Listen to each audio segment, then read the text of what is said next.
코로나19로 집에 있는 시간이 길어지면서 생긴 뜻밖의 고민거리.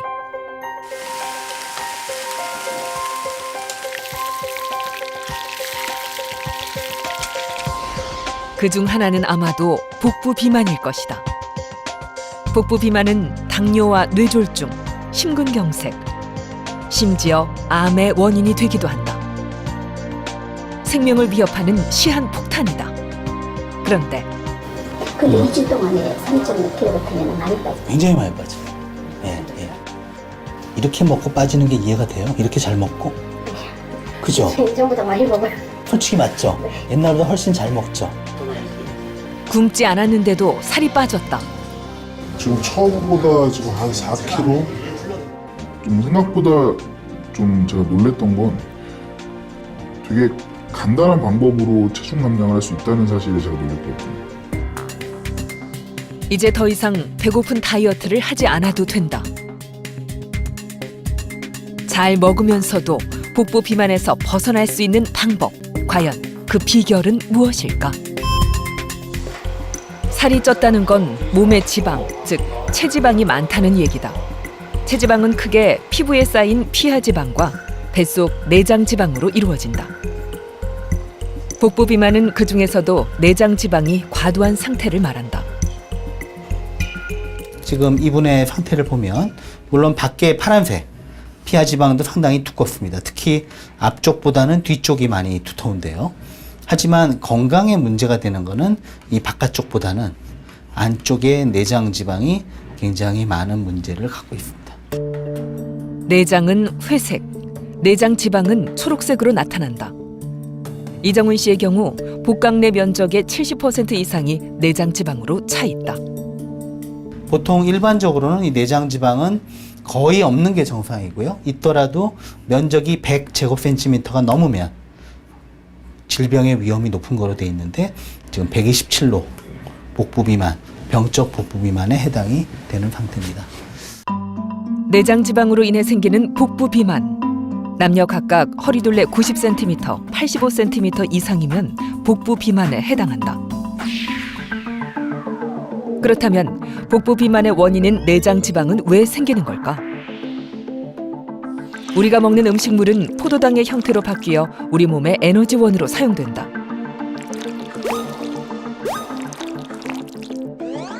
하지만 에너지원으로 사용되고 남은 포도당은 지방으로 변해 쌓인다. 지방이 쌓일 땐 먼저 피부 아래쪽에서부터 저장된다.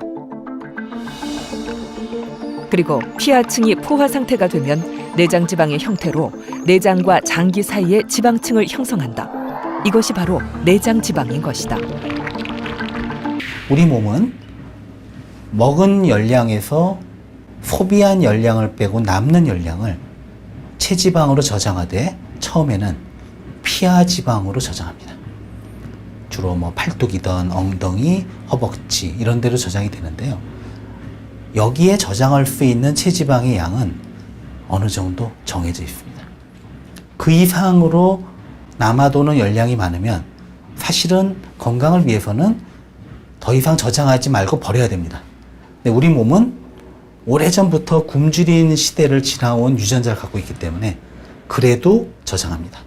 그러면 마치 집안에 책장이 있는데 책을 진열하다가 꽉 차면 더 진열할 데가 없으면 다른 곳에 쌓아놔야 되죠. 그런 것처럼 우리 몸에서도 그때부터는 잉여 열량을 피하지방이 아닌 내장지방의 형태로 축적을 하게 됩니다. 그렇다면 대표적인 탄수화물 음식인 밥, 빵, 탄산음료는 각각 우리 몸에서 어떻게 반응할까? 우리 몸은 우리가 먹은 탄수화물을 당으로 분해해 에너지로 사용한다. 탄수화물의 성분은 당으로 이루어져 있는데 이 당의 연결 구조에 따라서 단당, 다당, 복합 탄수화물로 나누어진다. 당을 에너지로 쓰기 위해선 탄수화물 섭취 후 소화 효소에 의해 당이 분해되어야 한다. 먼저 빵에 있는 탄수화물의 경우 결합되어 있는 당들이 소화기관에서 나오는 효소에 의해 쉽게 분해되어 소화가 쉽다. 또 혈액에 많은 포도당을 방출하게 되고 혈당 수치도 올린다. 탄산음료 또한 이와 비슷하게 작용한다. 그러나 통곡물이나 채소와 같이 섬유소가 많은 음식은 조금 다르다.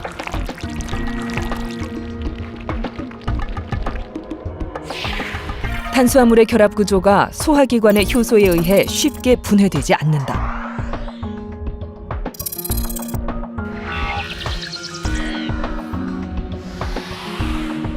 때문에 혈액으로 포도당이 가는 것을 늦추게 된다. 이런 이유로 빵보다는 밥이 살을 덜 찌게 하는 것이다. 동양에서는 쌀을 비롯한 곡류를 먹을 때 알곡 형태로 먹습니다. 가루를 내서 먹는 경우는 뭐 떡을 만들 때나 아주 제한적인 경우, 대부분은 그냥 밥알 그대로 익혀서 먹죠. 반면에 서구 음식으로 밀을 먹을 때는 밀로 먹는 게 아니라 가루로 조리를 합니다. 여기서 문제가 발생하는데요. 밀 가루를 내서 조리를 할 때 흔히 먹는 게 빵을 만들거나 또는 국수를 만들어 먹게 되죠. 이 경우 가루를 만들기 위해서는 곡류에 들어있던 식이섬유를 다 제거해야 됩니다. 그러다 보니까 몸에 좋은 식이섬유는 제거되고 그냥 탄수화물 가루만 남게 되죠. 또 가루 상태의 탄수화물은 먹었을 때 굉장히 빨리 소화 흡수가 됩니다. 혈당을 쉽게 올려서 체지방으로 갈 확률이 높아진다는 거죠. 내장 지방이 증가하면 인슐린 저항성이 높아진다. 인슐린 저항성이란 포도당을 연소해 혈당을 낮추는 역할을 하는 인슐린이 제 기능을 하지 못하는 것을 말한다. 이는 곧 당뇨병으로 이어진다.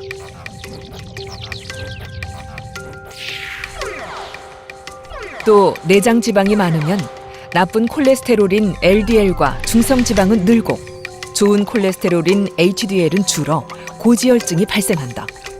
이 상태가 지속되면 치명적인 질병의 하나인 심근경색, 뇌졸중이 생길 수 있다. 뿐만 아니라 암의 원인으로도 작용한다. 내장지방은 만성염증 물질과 비만세포에서 나오는 물질인 아디포카인을 분비해 암 발생률을 높인다. 간암, 신장암, 대장암과 췌장암을 비롯해 유방암, 자궁내막암, 난소암이 생기기도 한다. 과거에는 체지방은 단지 에너지 저장고에 불과하다고 생각을 했습니다. 근데 비만에 대한 연구가 진행이 되면서 이 체지방이 그냥 에너지 저장고로 가만히 있는 그런 기관이 아니라 이 안에서 혈중으로 굉장히 다양한 물질들을 분비하는 것으로 보고되고 있습니다. 이 중에 일부는 아디포카인이라고 얘기를 하고 그 이외에도 여러 가지 혈중 분비 물질을 체지방이 분비를 하는데요. 이 분비되는 여러 가지 물질이 체내 염증을 유발하고 또 동맥경화를 유발하고 여러 가지 대사 이상을 유발하면서 일부 암의 원인으로도 작용하는 것으로 추측하고 있습니다. 항상 과잉 영양을 섭취해서 비만해진 분들의 경우는 실제 항상 몸 안에 혈중 인슐린 수치가 높아져 있습니다. 그렇기 때문에 인슐린이 항상 높다 보니까 쉽게 배고프고 그리고 조금만 식사 시간이 늦어지면 심하게 우울하고 견디기 힘든 상황이 되고 짜증을 내게 되죠.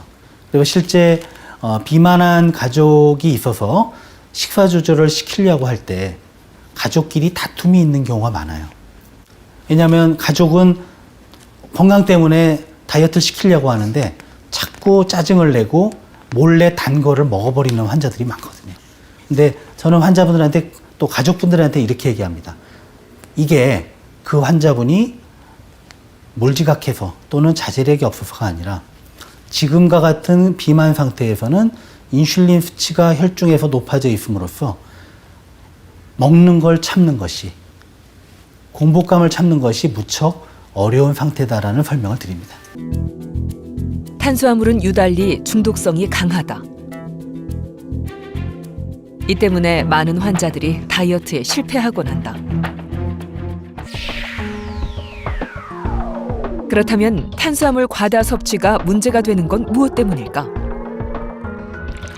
탄수화물을 과도하게 섭취하면 탄수화물이 빠르게 소화되면서 혈당이 급격하게 올라간다. 그러면 혈당을 낮추기 위해 췌장에서는 인슐린을 분비한다. 인슐린은 혈액 속으로 분비되는데 당을 분해해 에너지로 전환시키는 역할을 한다. 하지만 당이 에너지로 쓰고도 남을 만큼 많아지면 결국 남은 당은 지방으로 저장된다. 때문에 내장 지방이 점점 더 늘어나게 되는 것이다. 초콜릿이나 단 음료 또는 빵 같은 탄수화물을 항상 많이 드시는 분의 경우는 먹었을 때 더 많은 탄수화물을 먹고 싶은 충동을 느낍니다. 그 이유는 단 음식을 많이 먹게 되면 혈당을 조절하기 위해서 체내에서 인슐린이 과도하게 나옵니다. 그 때문에 혈당은 정상으로 유지가 되는데요.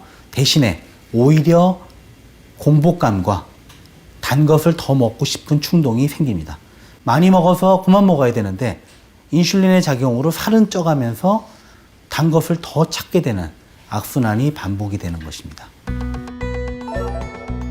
밥을 먹고 난 후에도 달달한 음식을 찾거나 탄수화물을 먹지 않으면 잠을 자지 못하는 사람은 탄수화물 중독이 있을 가능성이 높다. 또 피곤하고 기운이 없을 때 단 음식을 먹어야 기운이 생긴다거나 탄수화물을 먹지 못해서 짜증이 나고 초조해진다면 한 번쯤은 탄수화물 중독을 의심해 볼 필요가 있다. 이런 경우 탄수화물을 줄이는 것이 쉽진 않다. 하지만 2주 이상만 꾸준히 노력하면 중독으로 인해 나타난 증상은 모두 완화된다. 운동과 근육은 체중 감량에서 무엇보다 중요한 역할을 한다. 근육 자체가 에너지를 많이 소비하기 때문에 운동으로 근육량이 늘어나게 되면 기초 대사량이 높아진다.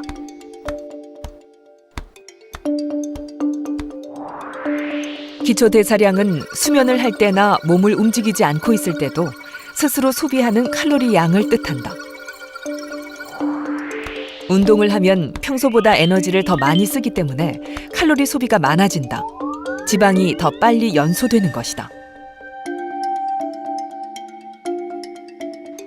만약 근육량이 같은 경우라면 운동을 할 때 체중이 더 많이 나가는 사람에게 무게가 더 많이 실리게 된다.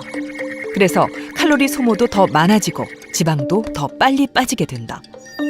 살찐 사람이 운동의 효과를 더 빨리 볼 수 있는 것이다. 매끼니 닭가슴살, 돼지 다리살, 쇠고기 부채살 등 기름기가 적은 살코기를 150g 내외로 섭취하는 것이 좋다. 흰살 생선이나 새우, 오징어 등의 단백질 음식으로 대체해도 되고 달걀도 괜찮다. 밥은 한 공기 200g 기준 2분의 1공기 혹은 3분의 1공기가 적절하다. 단백질 식품과 밥, 그리고 채소를 곁들인 한식 식단. 이렇게 먹으면 칼로리는 높지 않지만 포만감이 크다. 건강한 다이어트를 위해서는 무조건 참고 조금 먹는 게 아니라 고르게 영양 섭취를 하면서 현명하게 먹는 게 필요합니다. 예를 들면 여러 가지 식이섬유가 풍부하게 들어있는 채소라든지 또 살코기의 육류 그리고 생선류 그리고 적당한 양의 밥을 균형 잡히게 먹을 경우에는 충분하게 만족할 정도로 포만감 있게 먹더라도 열량 섭취가 과도하지 않아서 체중 조절에 성공할 수 있는 것입니다.